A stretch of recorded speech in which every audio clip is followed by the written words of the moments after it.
Welcome everybody. The market sniper, battery bike boy, talking about Fed fuckery. Yep, that's what you got Friday. So I almost got caught. Well, I did, I think. Not almost. Let's remove the word almost. I got caught completely flat-footed. I forgot about this whole Jackson Hole thing. I was getting some well-needed time off the screens. And then all my alerts on gold, silver, Ethereum, Bitcoin, miners started pinging like all hell. My laptop jumped alive with the dopamine hits of markets moving, which jolted me back to the real world. And that of a certain Jay Powell. So what happened? What does it mean? In this video, this is what we aim to discuss. What few people fully understand, what happens, what it means, and how you should position for it. That's what I aim to answer in this video. And why a large number of people still have the wrong economic model of understanding where we are. And in the unlikely event I name people, I don't want to be too confrontational. I'm too much of a bull in a china shop sometimes.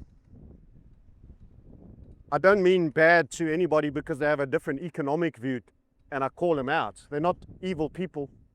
Well, some might be controlled opposition, some might just be of a different view. It's really that simple. Sometimes not everything is conspiratorial, especially at localized level of YouTubers. But anyway, let's get on to what happened. So Friday, there were a couple of things in what was a complete soup of dichotomy that was thrown down by the Fed statement. In other words, he said some things that were deeply dovish, and that's the main takeouts that the market's taken. However, funnily, inside of that, he said some things that are deeply inflationary as well. And many people miss that. So before I start with the obvious dovishness part of the discussion, I sat there and watched and played it over and over. Powell said, tariffs, listen carefully now, tariffs are inflationary. We are now seeing the evidence of the building inflation brought about by tariffs. And as this settles, we expect this effect to continue to grow. That's me paraphrasing the two key points. One was that tariffs are inflationary and they already have clear evidence of that, which, by the way, so many people are denying. For that, you'll either know or you don't. And like I say, they're not bad people because they have a different view. But Brent Johnson and David Hunter are too.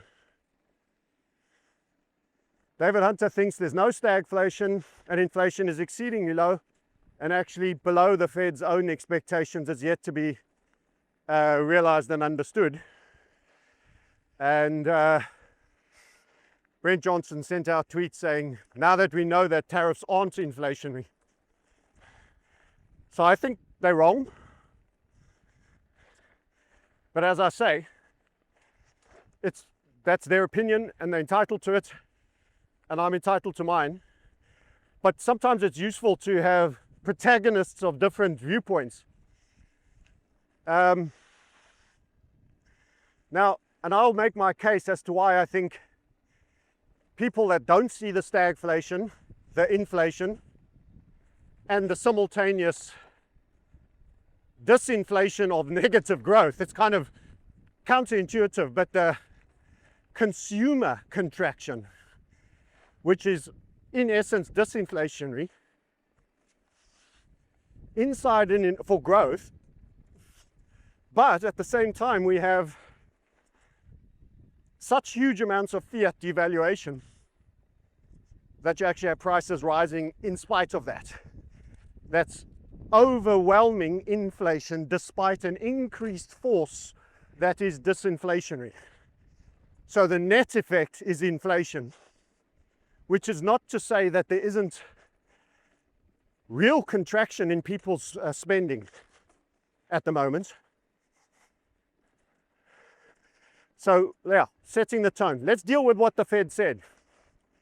The key thing that the market has leapt onto, which saw gold, silver, platinum, Ethereum, Bitcoin all liven up, and a number of alts as well, status alts, other ones, liven up, was the fact is that he largely said, and again I'm paraphrasing, I don't have it by memory, but he said he would not be adverse to or against, broadly in principle, yada qualifier, a rate cut in the not too far off future, ergo the next meet, which is September. Now what that did in price market effects was ignite gold and silver. Silver up 1.87, gold up 0.97, silver up about twice on the beta. And why would that be that it's gone up? Well, I think it's pretty simple. The original template of lower rates mean gold is shortchanging you less by paying no return, because the return you would get on interest-bearing instruments is now reduced. Hence capital price gains for the assets that pay you no yield. It's important to point out though, those assets that pay you no yield are more than making up for it in capital appreciation, and those assets that supposedly do pay you yield are more than making it up, the fact that they pay a yield, in capital devaluation in gold ounce terms, such as the dollar's broadly 11% down for the year against the euro, etc., etc. So that's what drove the market. It was a pivot dovish, and everybody's going to make out the Trump versus Powell theater, which is a set to script that they're both playing to. You know, the awkward friends walking around the Fed building, which is overrun on costs, and him making a big ass blunder and Powell pulling him up on it, and it's as icy as can be between the two of them. That's all theater, as authentic as it appeared. Bear in mind, it could be 100% authentic for them. The people above them have, you know, smashed them together for the awkward conversation. So it doesn't mean they've taken acting classes. They might genuinely be pitted against each other and resent each other for the words that have been said. But it's theatre nonetheless, because it's orchestrated by higher controller handler forces. So here you have a situation, and this is such an important point, so I'm going to say it slowly, and I'm not even going to do it while cycling. We're taking this sort of enjoy the view, rest, pause. There's the sea to the right, there's the hills to the left. Listen to what I'm going to say to you. In not more than, it was less than 2 weeks ago, a fairly flat in CPI came in at about 0.2, which is about 2.4% annualized.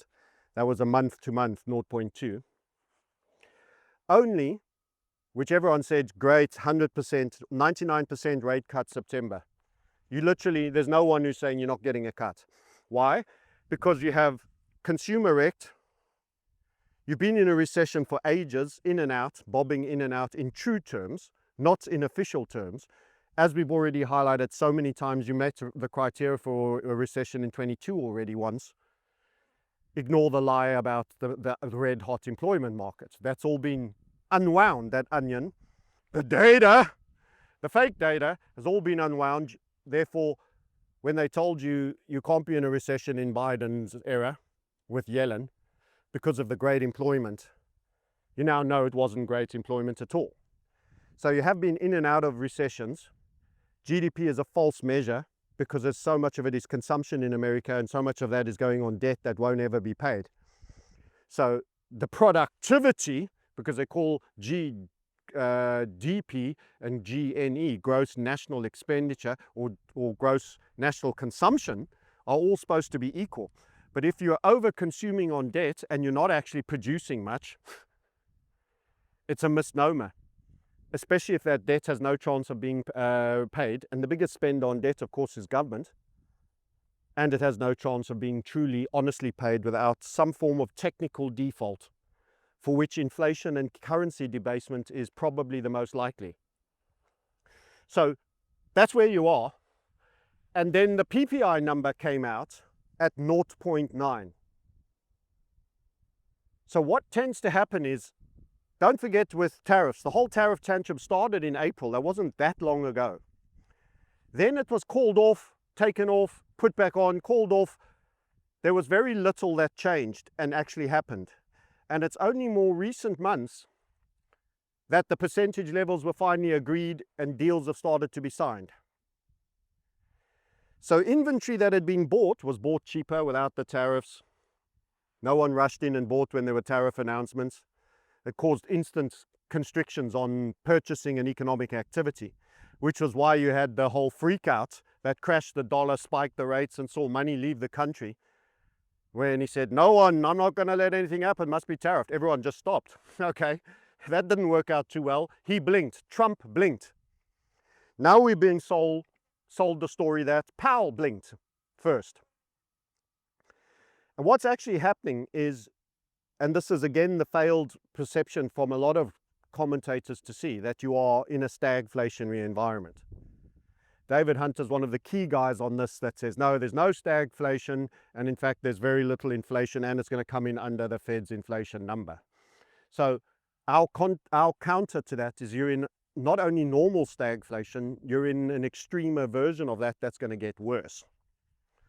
What does stagflation mean? It means financial repression, where bond markets actually in real terms have a negative decades and are devaluing consistently, both when all things are taken account, their yield and their capital position.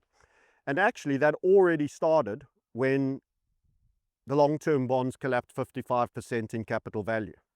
So you have bankrupt banks. We've said no one's talking about the banks. How long have we been saying that? One or two voices are starting to talk about the banks now. They all hold treasuries, and they've had their criteria lifted so that they can become bigger buyers of treasuries, a terrible asset class. So the PPI at 0.9 is an annualized 10.8.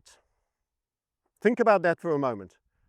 So the producers have now had 11% increase on their manufacturing costs, on their fake stats, which always understate. Let's say they were true, and it was, there you go, it's 11%. So they clear out existing stock at existing prices, where they're still making existing margins. Now the new stock's coming in, even if it's like for like, no change. I haven't bought a new e-bike, it's the exact same one. It's 11% more because of the taxes on all the imported components. This is a Cube Stereo SLT Hybrid Evo Limited Edition. Wow. HPC. So many guys ask what the e-bike is, so now you know.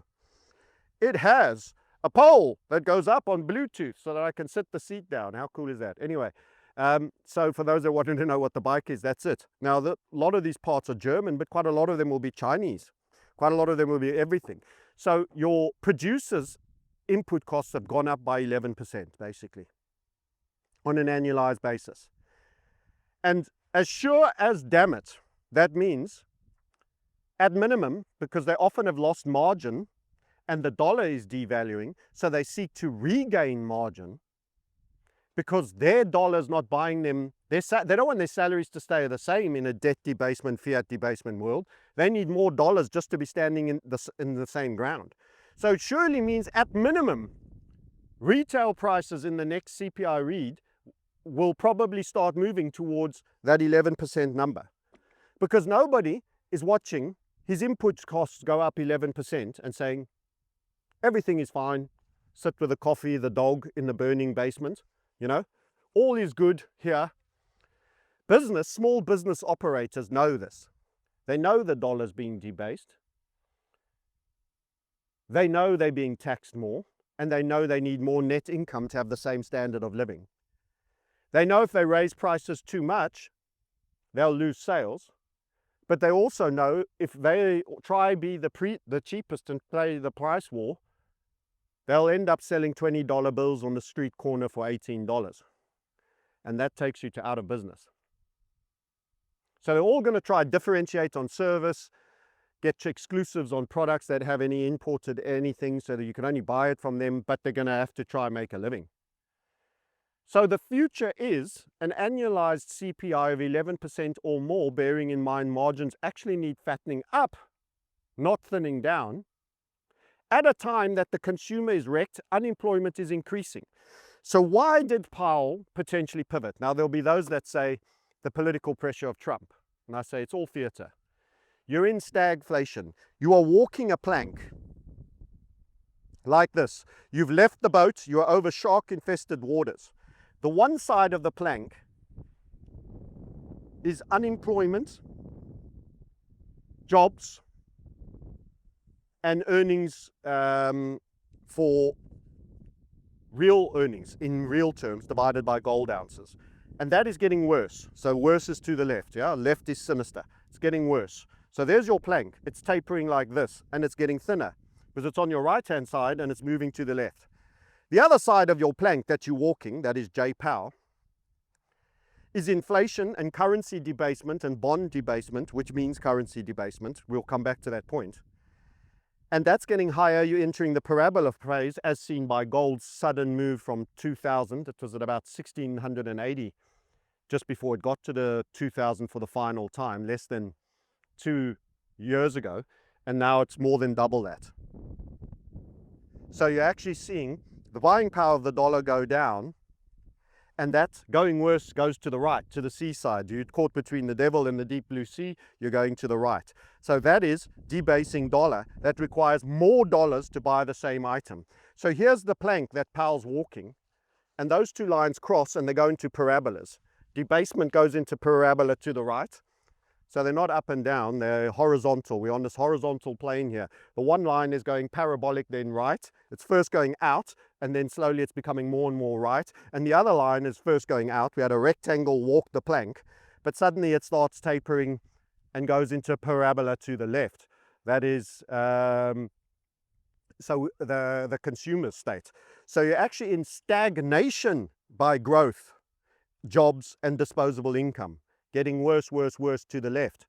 That's tapering your plank that you as Fed chair are walking over the shark-infested waters. And what's actually already happened is the plank has tapered to a point and the two lines have crossed over and are going like this. And you've walked to the point and Powell is now levitating. Think of the cartoon, with the road runners and the werewolf chasing after the beep beep, the road runner, and he's run off the cliff and his legs are still pumping, and then he looks down and then there's no plank under him anymore.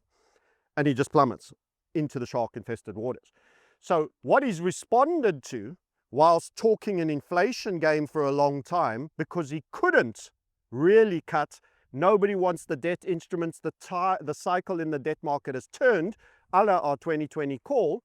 The bull market is over. It's not a desirable asset. It's really hard to price. The long end is largely starting to be lost entirely. They're putting ever shorter, bigger debt chunks on the shorter end that require continual rollovers and ever bigger amounts. So the amount of plates that have to be spun now that you're getting shorter and shorter, you're getting crowded out just because it's cheaper interest rate for now. But keep throwing the volume in there and the interest rate won't stay short forever. We're at we just made a super long yield curve inversion W bottom target on the 30-2. So W bottom, they had two little shoulders. We drew a target and we said you're going to hit this positive number. And at that point things are going to get cranky. You might have a dip back down. That's the 30 years rate to the 2-year. So what you've had is a huge steepening of the yield curve since you reverted back positive after the longest inversion. Remember, 100% indicator for a major crash, okay? Which, in fairness to Hunter, he does say that there's a big crash coming. So there's a lot in similarity and on that, and he concurs with us and with the positioning in gold and silver too. And I think he's right on that because he's concurring with our take that gold and silver is the only remedy. Miners are now outperforming metals, by the way. Lot to be done there. Really good charts. Follow X. I'll be sharing a few and I'll do some live streams as well. Anyway, so what's happened is he's been watching the left-hand side of the plank, which is the inflation side. It's just been confirmed in a week of data that the next CPI number is going to start reverting to adjust for the PPI of 0.9, which is an annualized 11%. And at the same time, and I believe it's his last Jackson Hole, so he'll be standing down and they'll get some sap in there. He's folded like a cheap suit to Trump, so many people will say, but in actual fact, it's after me the storm. He's like, give the fuckers what they want. They'll have to reverse that cut if they do it very, very quickly. They will have to reverse that cut. Why? Because the bond market, to cut, you're essentially saying to the bond market, pay more for this debt instrument for which there's absolutely trillions of, and get a lower yield in an environment where we're in financially repressional times. So it's like the pink crogs are now hopelessly out of fashion, and I'm bringing them in by oil tanker load, like there's 9 oil tankers hold stuffed with pink rubber garbage shoes. And I'm saying, you're not going to have to pay $25 for these, you need to pay me $125. And the people that weren't buying them at 25 are even less going to buy them at 125. And that's what's going to happen on the debt markets. You're going to have a debt-based crisis. And on the long end, you're going to have the long end go up even more as a result of people not wanting to take the new issuance. He's already had failed auctions on the long end because of stagflation. Why do the auctions fail? Because the people who are expected to buy the stuff say, on a long-term debt instrument, I'm going to lose money. Therefore, I will not bid and buy. Or if I'm obliged to bid, I will bid very low and for very little. That's why the long enders are failing, because everybody can see what's happening. And he's got no more room to move. Because at the same time, the consumer is now wrecked, that is now the guy that they're going to position as he ignored the downturn and did nothing about it, and then did too little too late if he did anything at all. So he's damned if he does and he's damned if he doesn't, because the plank has tapered, the two sides have tapered across, and all you have now is the deep blue sea that he's walked out over, and the hungry smelling blood sharks ready to rip his reputation to shreds. So on that, let's take on our downhill and let you absorb some of what I just said. And this is why, if you don't have a stagflationary understanding and an understanding that you can have overall a net inflationary move in prices, even though there's disinflationary forces such as an economic downturn. And there is an economic downturn. The people have never been so poor. Their money has never bought so little. And they've never had less disposable income. If that was the only thing going on, we'd be in a deep, deep recession. In fact, we are in that deep, deep recession. It's just being masked by stock market highs as a result of that currency debasement. This is another point that neither Hunter or Johnson show any understanding, in my opinion. I may be wrong, but if you have a 55% deval in the debt markets, you've also had a 55% deval in the buying power of the currency that was borrowed into existence associated with that debt market. Let me say that again. Debt and money are Siamese twins conjoined at the head. One baby you call debt and the other you call dollar. You can't drown the one baby's head without drowning the other. You throw the baby in the air, both babies go up in the air. They might swing about, first one's higher than the other, first one's lower and then the other. But at the end of the day, when they hit the ground, they both hit the ground. Sounds like a bit of a horrible thing. I'm not endorsing in any way the child abuse of Siamese twins, but it's analogy speak from the analogy man. So when the TLT, the debt instrument that we predicted would go, had turned, and its 40-year bull market was over, and it lost 55%. The ETF of long-term debt lost 55% in basically under 5 years, probably around 4 years from its peak. When that happened, you'd have the acknowledgement of the debt Siamese twin be pushed under the water level a number of meters down deep and suck real bubbles of water into her lungs, or his lungs, and by virtue of doing that, the same also happened to the currency. But the currency effect takes longer to show, and that's what's happened. And in fact, because the US debt fell the hardest, the currency has fell relative to others. And don't forget, the euro is also Siamese twin, conjoined at the head. That speaks French and German instead of Americanese. And they got a move up in their yields when the same happened to America, just not near as much.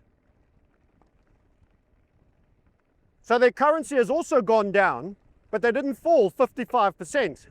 They didn't get to 4.5% plus. The German didn't. Let's talk German yield here, which is the base of Europe. Now the German long end is now going up, especially as it's being seen as the only overdraft left still to have plunder room in it. So any Ukraine peace deal, as I explained in previous videos, is being funded by Europe. And the person doing the goods of sale is actually America, selling military industrial complex kit. So America is actually getting revenue directly out of Europe and giving the goods in return to Ukraine. So Ukraine gets weapons, America gets sales, and Europe funds the whole shooting match. Why? And this is again something that particularly Brent Johnson doesn't bring into account, because the price of borrowing on the German debt instrument is a lot lower than the American. You know, it's very difficult being a dollar maxi when you have free markets for the debt, and the Germans are at low threes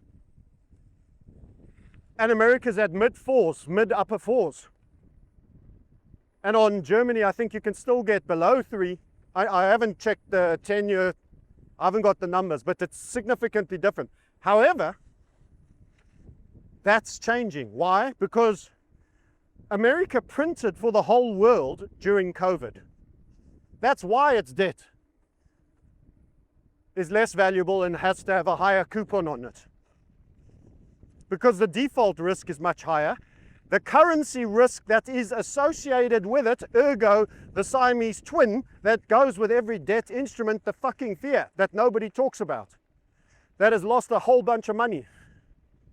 So you take a default risk both on the debt instrument and the currency, and quite likely both, because they'll debase the currency and they'll lag the rates well below inflation, and you're going to get financial repression on the bond market. Germany is further away from that point, but getting there. the UK jumped ahead of the US, especially with the Labour government. So right now the US isn't the worst of the first tier worlds, it has been, but just recently the UK's pushed its way to the front of the stupid queue.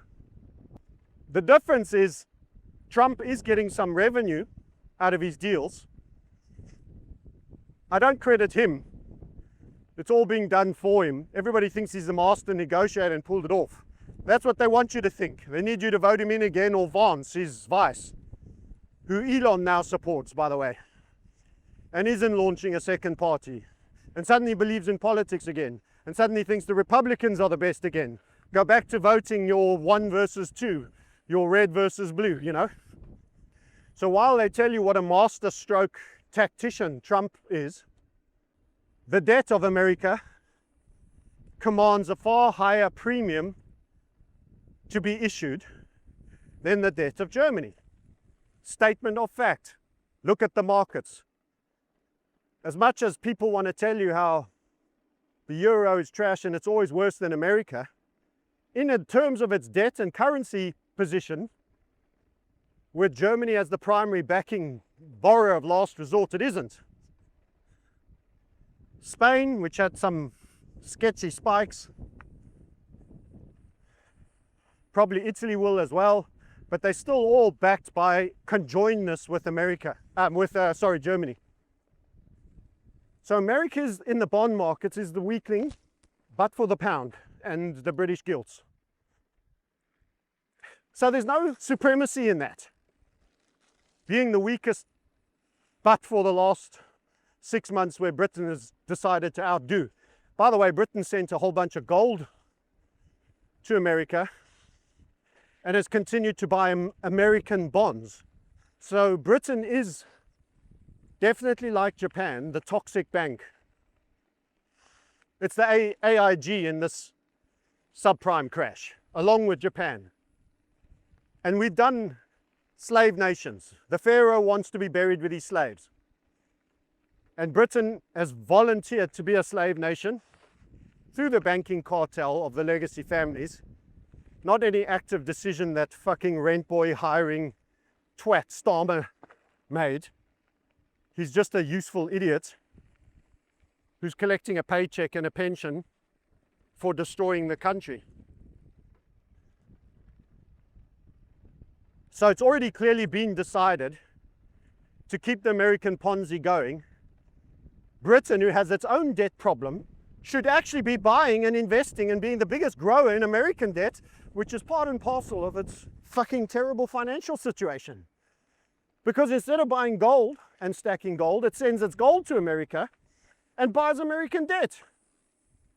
The exact inverse trade of all the legacy families and central banks of everywhere else, where there's a semi-tendency towards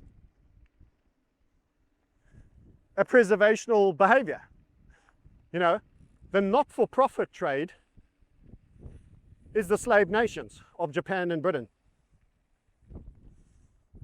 They send over their gold to the master overlord Pharaoh and get ready to be sacrificed as the slaves of the Pharaoh and buried with him when he goes down. You know, pharaohs like to be buried with their slaves. They don't want to go alone to the other side. I want to come and kite surf again. It's nice to see. Let me pull up here and let you see it's quite a buzz of activity. The wind is up. It's good fun. Let's give you a shot of that with the camera. Good activity. They've also got these boards that are aquaplane, as you can see over there. That's on the beach. Hydrofoils. The only thing is I'm like an old goose now, and I just hate doing cables. You see this guy in the yellow, yeah. That just bores the hell into me. I'm like, I just want to show up and jump on my board and go. Somebody else has got to do everything for me. I'm like, I need the luxury spec, the 5-star treatment. I don't want to carry the stuff. I don't want to mess around. I'm just here for the thrills. I need a James, a butler. Anyway, we'll come back past on the way. We'll say goodbye to the kite surfers. I know the guy there. It's a good lad. Quite conspiracy wise as well. Interesting, you know, you find some people that are academics and professors and they have no idea what you're talking about, and then you get a kite surfing instructor and he's like fully based. A Cypriot kite surfing instructor, and he knows who's behind it all. He's worked it, he's seen it through. There's a certain kind of intelligence that academia actually breeds out of you. Possibly of intent. Anyway, leave that one there. Back to the economy. Fed fuckery is the headline. So what he's done is Powell's soft indicated a pivot to another rate cut after being kind of vigilant on inflation. That's a real interesting position to take. A real interesting position to take. But he's probably thinking, I'm almost done here. After me the storm. A bit of Louis XV. What the hell? Throw the bone to the peasants. Or the rest of the committee is saying, we're going to be seen as too late. They are too late on everything. They're too late to hike and they're too late to cut. And that's the dichotomy of the situation. They're too late to hike for a debasement in the currency and a debasement in the debt. They should be debasing the debt by degree and letting it find its true value at much higher interest rates.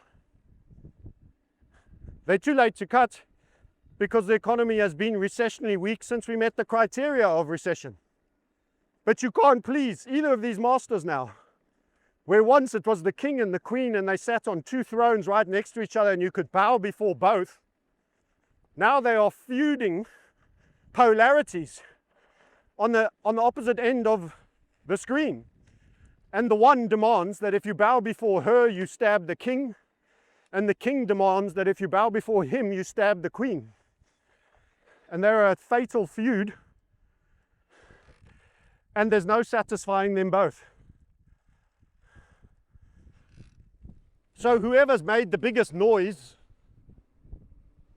on the recent and now is going to receive the oil, the squeakiest wheel. And the squeakiest wheel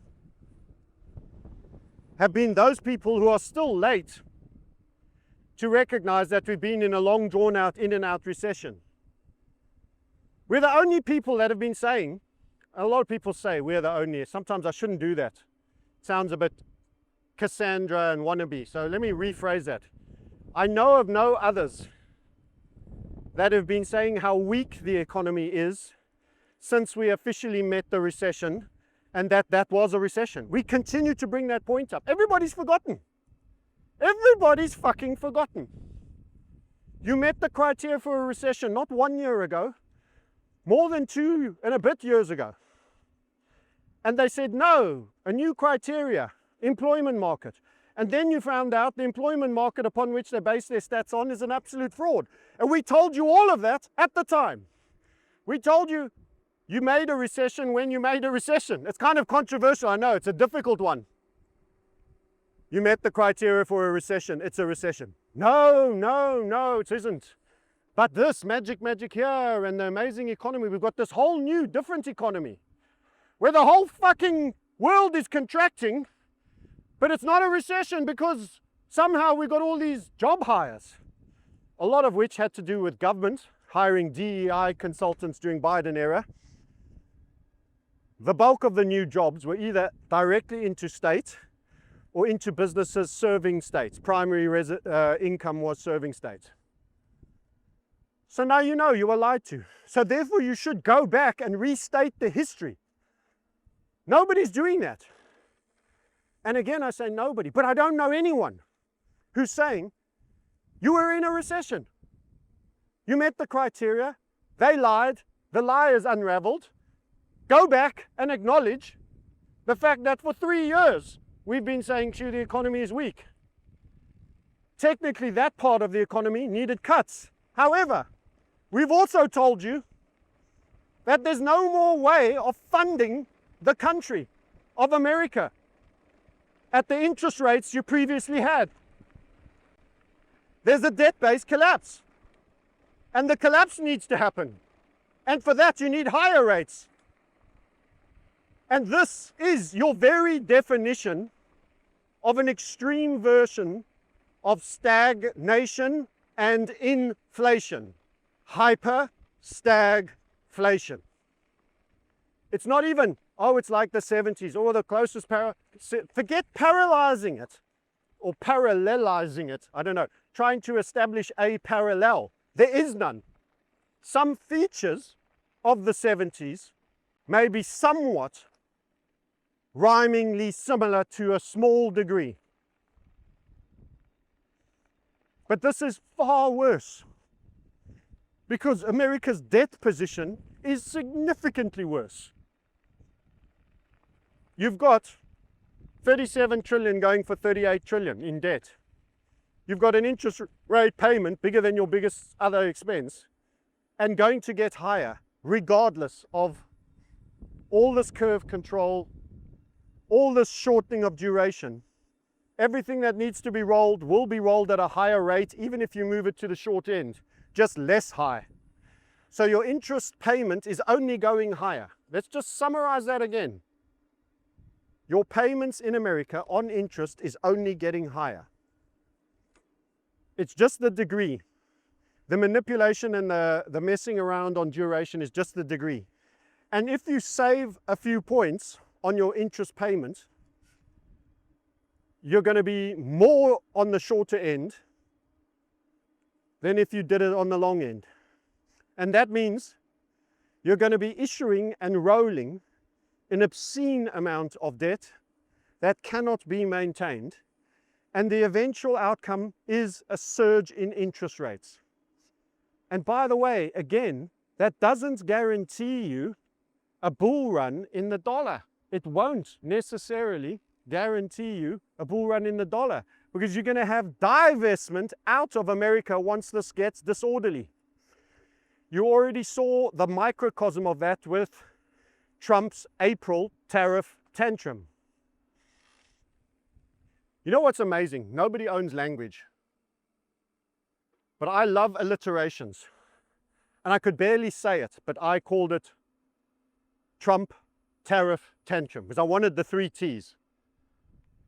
And so many people are now calling it Trump tariff tantrum. It's amazing when you're on YouTube and you think you came up with it. You know, you thought about it and you said, what am I going to call this? And then you see other people saying it. And they either heard you say it and adopted it, or they independently came up with it themselves. I started on the 3rd anniversary of 9/11 referring to the deliberate intent to destroy the economy as a controlled demolition. Jeff Berwick got a book out a year ago on the controlled demolition of the financial economy. Did he hear me say it? Did he come up with it himself? I've been talking about hyper-stagflation for a long time. I went and looked on YouTube if it existed. There was someone who'd already taken that name in 2009 when I looked there. In 2009, I looked for it. Because I wanted the URL and everything. There was a YouTube channel that was already existed called HyperStagflation. He only posted in 2009. He never did it again. I never saw his YouTube channel. I came up with that phrase. But someone else had also, of his own accord, come up with it too. And gone and put a bunch of videos up under that YouTube.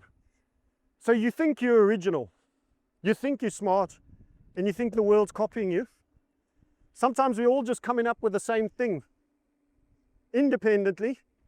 Sometimes others are hearing it in the subconscious mind from you and maybe saying, oh, I like that, I'll nick that. It's just a curiosity. Let's go back to the economics. Because I love naming. I love headlines. I'm always wanting to try. I'm a frustrated headline writer. I want a unique phrase. I'm waiting for someone else to start talking about government scavenging for tax. It's going to happen. Or will they come up with a better phrase? I don't know. It would be great to see. Back to back to the economics. So the point of hyper-stagflation, and even just normal stagflation, maybe you don't think it's going to be so extreme as I do. By the way, it's globally synchronized. The debt levels of all the countries, all at about 130%. Reinhardt and Rogoff did the study. The minute you pass 90%, it's over. Every dollar of debt you spend doesn't deliver a dollar of GDP. It delivers a fraction of that. The higher the percent of debt, the less the growth. So a flush of liquidity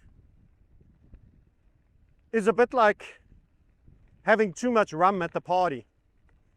You know, if you have 1 or 2 bottles of a really nice rum and, you know, you portion them out, it's great. You have 10 barrels and people just start swimming in it, you know, at the party.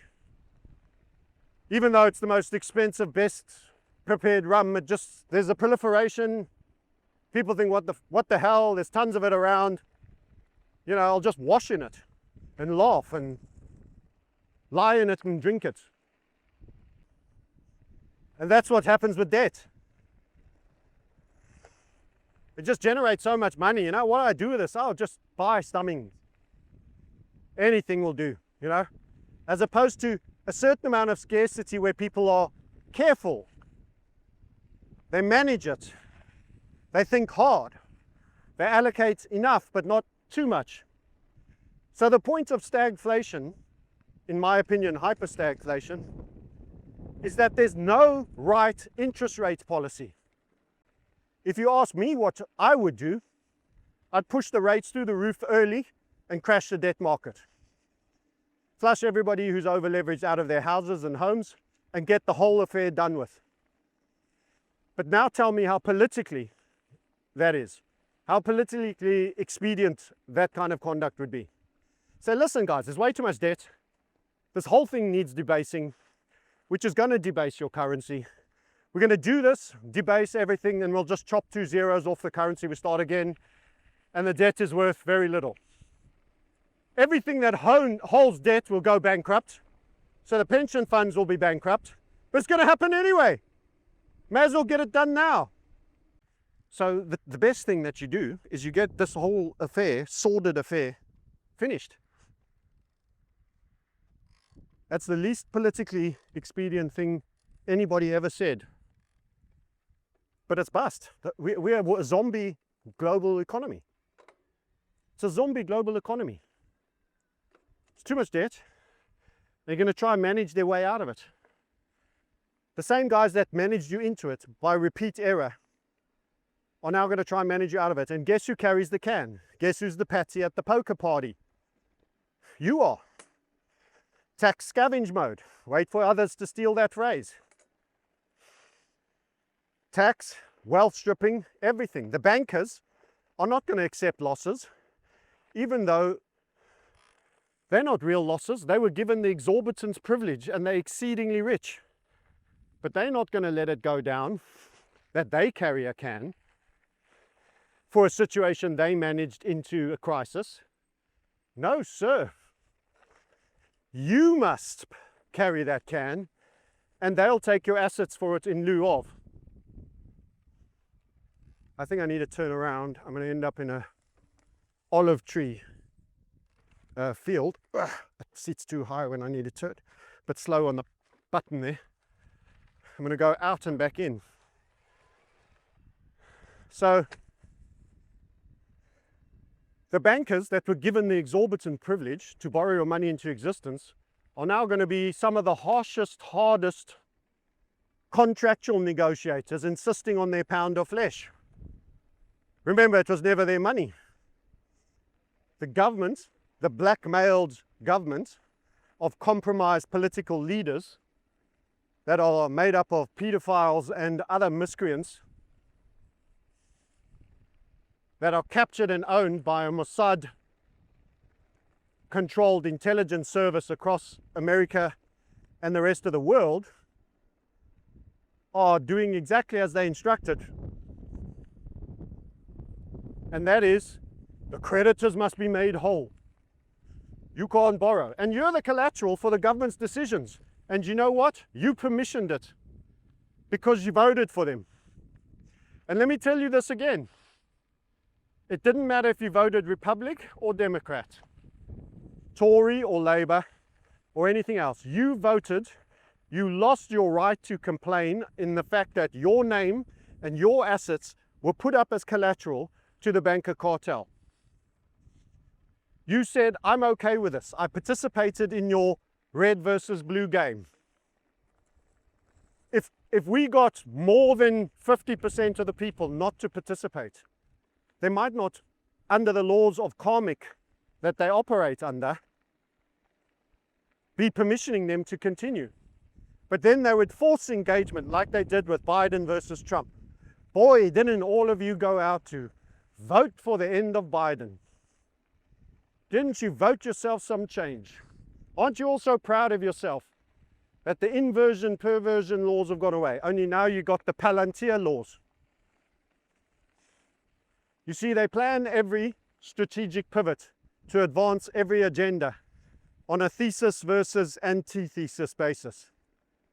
And you're like a ping pong ball being hit between the red bat and the blue bat. You should refuse to bounce. You should refuse to pivot between the two bats. You should refuse to engage.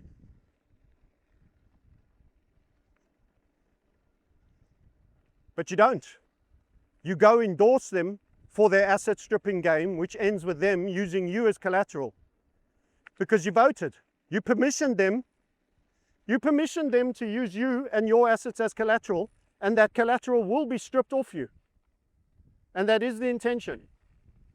Rest assured. So congrats for that, or stop voting. You say, oh, but Biden might get in. They're going to put in whoever they want.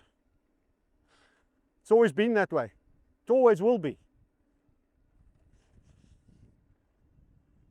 Don't be suckered for a change of news feed and vibe and some entertainment. It's not entertainment. Trump's not your entertainer, friend. He's a Zionist agent controlled by Mossad, implicated in everything Epstein, refusing to release the Epstein list, despite name dropping that he would. Remember the 9/11? He was going to tell the truth on 9/11. How about that? Did you ever see Silverstein get arrested for being the lucky Larry who bought the building, insured it for 4.5 billion just before it happened, a worthless building with huge asbestos gut and refurb costs?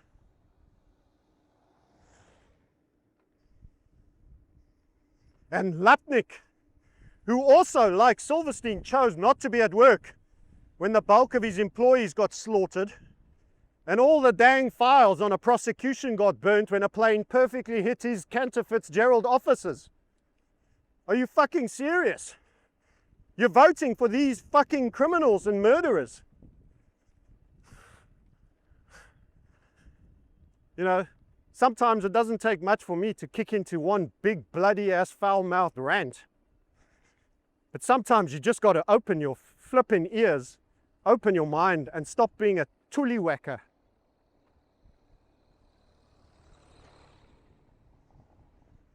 There is no political group that will ever be allowed to represent you, just in your true sense of what your needs are.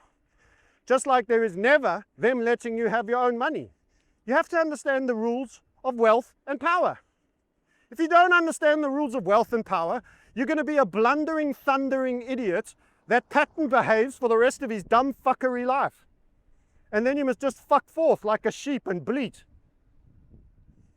Because you're not for this channel if you've learned nothing. You will never get your own money.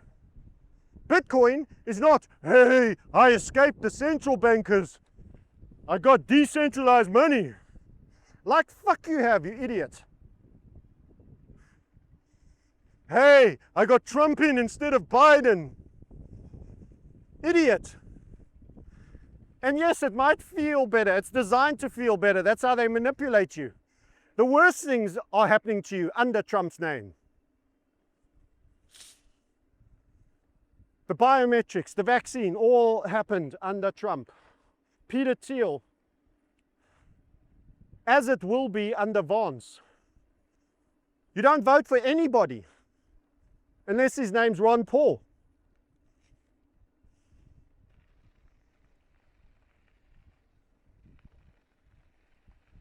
So this Fed theater, if he pivots, he's going to basically, it's Fed management via social pressure.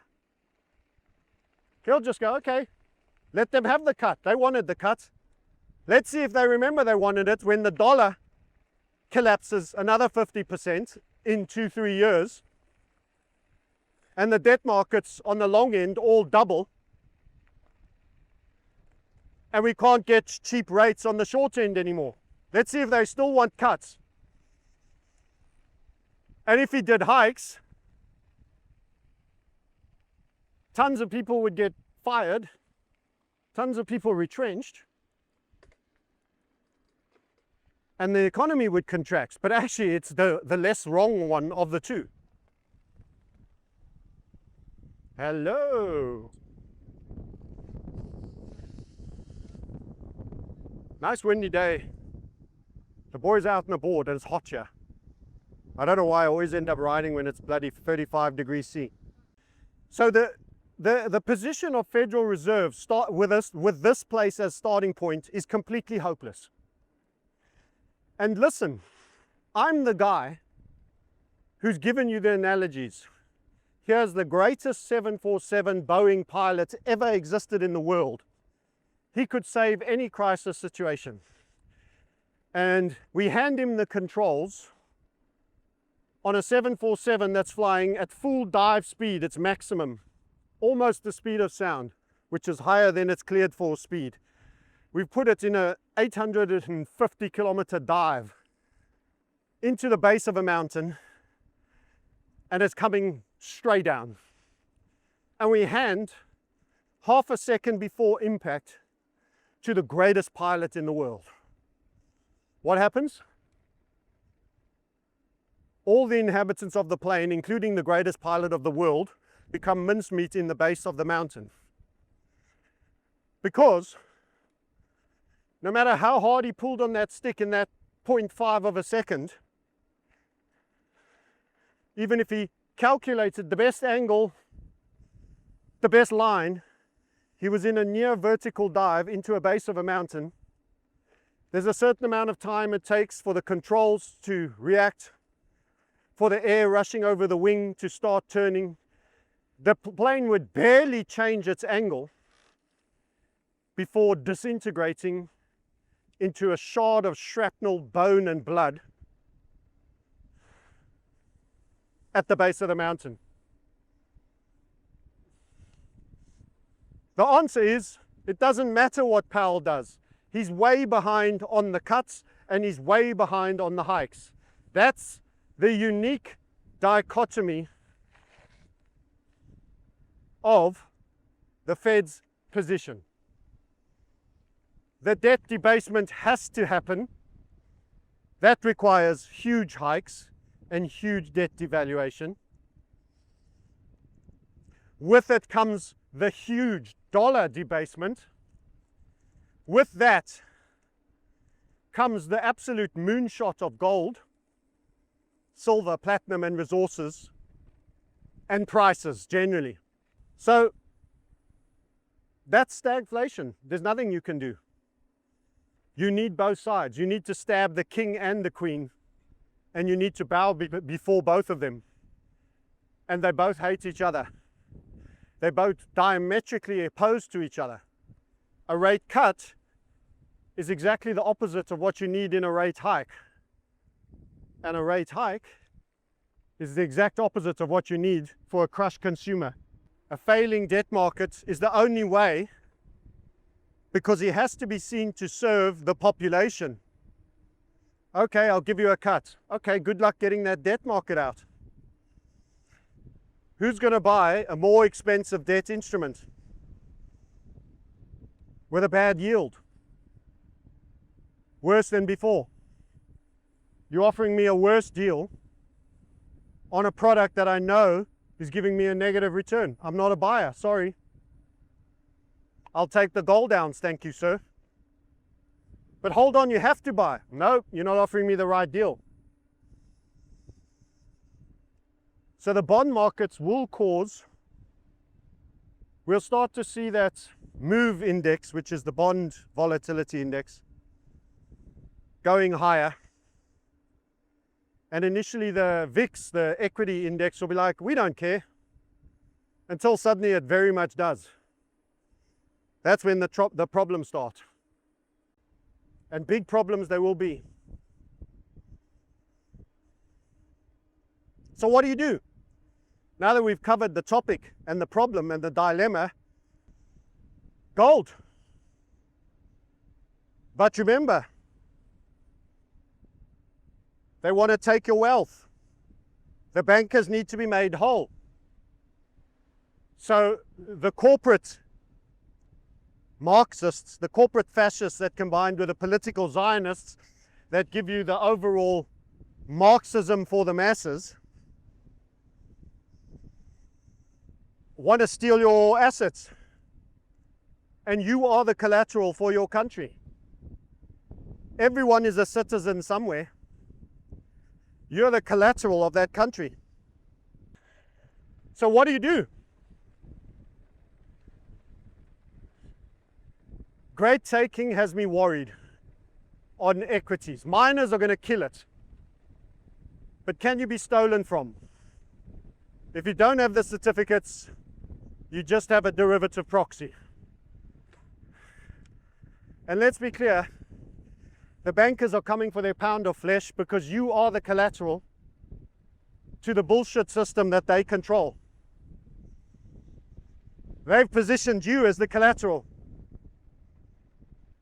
So gold, silver, nothing changes. The only thing is, if he pivots, gold pumps. If he didn't pivot, gold would have stayed where it is a little bit, but in the end pumped harder when the debt-based collapse comes. And in fact, if he cuts, the debt-based collapse comes sooner because the auctions won't get through. The yield is too low, no one wants to buy it. The concern I have with equities is the great taking. I'm in a small amount, but I can't bring myself to put as much as I want into gold miners and silver miners who are all turning. Because if you don't get a certificate, you don't own it. So everything is a derivative proxy. Said that already, I just repeat it for clarity. You need the ultimate claim to the asset. And you should expect them, the banking cartel, that are holding you, the population, as their collateral for their impermeable right to borrow your money into existence, allow politicians to bankrupt the country, and then for them to seize your assets as part of you being collateralized. And as a result, I want to participate. I know the multiples are there. Without certificates, I can't. On a large scale. I'm in metals in a large scale for me. I will allow for short spells, large scale holdings in crypto, in the status tokens that are going to imprison us. And it's been a fun ride. I think the most we can say is that Marxism is being uploaded, and they're going to want to steal everything from you. And derivative proxies, such as broker accounts without certificates, are inevitably part of the counterparty collapse. It's better to have it all in metals than have looky-likey derivative shares. That said, if you're nimble and you keep taking profits and turning it back into gold, you can maybe nick a few pennies from in front of that steamroller. But I'm pretty sure the great taking has a very high possibility. People are underpricing it. You no longer just have to win by your share choices. You have to win by knowing how they steal from you. And I think I know how they steal from us. And they steal from us every way they can. And the hardest way for them to steal from you is to physically come take something you already hold. If you don't hold it and you're already in a proxy game, you're done. They take it. There's no clever trickery needed. We're going to be in trouble without our gold and silver. So some new guy might follow Powell, and he's going to be inheriting a poison chalice. And what he'll do is initially he'll give Trump what he wants, because he'll be a Trump-tard. So he may get, Powell might get a September cut. Someone new might come in and cut again, because he'll be a political appointment. The problem you have, though, is that political appointments are not economic appointments, they're political appointments. And the debt market will humble you by virtue of a complete absence of demand. And this is what Hunter misses. He just thinks they'll come in and print. You know, oh, you just have to print. They'll just print even more. No. Printing is a process of placing an asset with someone and you get the loan. It's like saying printing is applying for a mortgage, basically. That's what it is. I'll apply for more mortgages to run the country. Okay.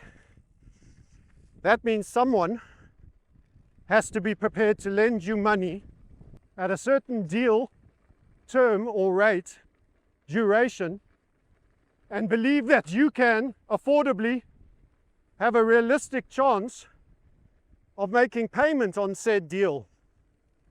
The more bankrupt you become, the harder it is to borrow, and the higher the terms, till eventually no one will take the other side of that trade. How do you print then? Printing is applying for a mortgage. That's what the government does when it prints. It borrows new money into existence, and somebody has to be the holder of that asset. You can't print once no one will lend to you. Then they say, oh, well, you'll lend to yourself. No, but you're creating an asset that you need. There has to be a counterparty in a loan agreement. Banks don't lend money to themselves. They create mortgages, which is creating money for people to buy a property. And when the people pay it back, that money that was created dies, and the banks pocket the interest profit they made. Governments can't just print. There has to be a counterparty. Treasury, Fed, they have to be counterparties to each other. Woohoo! Look at that ocean. And the more that goes on, the more the overall bond market adjusts. If there's a lot of lending going on, there's a lot of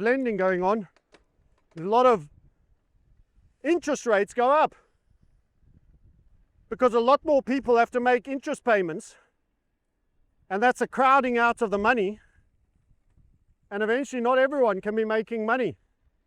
You end in a liquidity burn. Sorry, I did the camera mount today with pliers, but then the camera stopped working and I had to get it off. So I had to tighten it a second time, and I didn't get it done so tight. So you get your usual hunt wobble on the camera, which is becoming a custom for our rides. We're almost home. Cold drink of water, cold plunge pool. These 35, 36 degree rides, dropping gears, and they're getting a bit clunky. I said down and they're going up. They're a bit dirty. Bike needs a clean and an oil. I think I'm going to let you guys go. and say, if you don't hold it, you don't own it. And there's no rescuing the Fed. Whoever comes in is damned if he does and damned if he doesn't. And the Fed is miles behind on tightening and miles behind on reducing rates. That's what stagflation is, when you have an over-indebted economy. And until next time, don't buy the people that you can print your way out of this. There's no more printing ability. The turn in the bond market changed that. You get a debt-based collapse. It was a unique privilege of the last 40 years that's gone, ended in 2020. There's too much of it about. It all wants a higher yield. As I say, we're behind on rate hikes and we're behind on rate cuts. There's no solution. You're serving two masters and they both want you to murder the other. Physical holding is the only thing. Everything else will be seized as collateral against an overreaching banking cartel, using you as their collateral for debts unpaid. Till next time, I talk to you later. Francis says goodbye and out. Tired of profit wipeouts and blown accounts from following trade signal groups? Looking for a better way to trade? Why not be part of a principled, structured, and technically based community set inside a unique trading methodology? Enjoy a constructive learning environment while practically trading markets, supported by a bespoke platform run through browser or app, specifically designed to teach and engage you whilst learning and growing as the markets move. This is not a Telegram or Slack signal group. All trade ideas are based on a proprietary technical analysis process honed over decades, which is the HVF method, leading to trade ideas with fast-moving breakouts and tight stops, exact entries and exits, nuanced interim considerations, and ultimately strong rewards. Submissions are graded and scored by Francis for potential high-quality setups, and we provide bespoke tools to help get the job done properly and with precision. Over time, and with focused effort, you'll begin to look at charts, price action, and markets in a whole new light. Community updates every day by Francis and our 3 webinars a week provide a 360-degree approach, which are presented by our experienced team of trade leaders to spot potential trades. We're a community of self-actualized individuals, spanning the globe and active 24/7, 365. The premium community provides a warm, supportive, and cooperative place for people willing to listen, participate, contribute, and to learn. Transform your approach to trading now. Transform your life. Book an introductory call with us on the link below.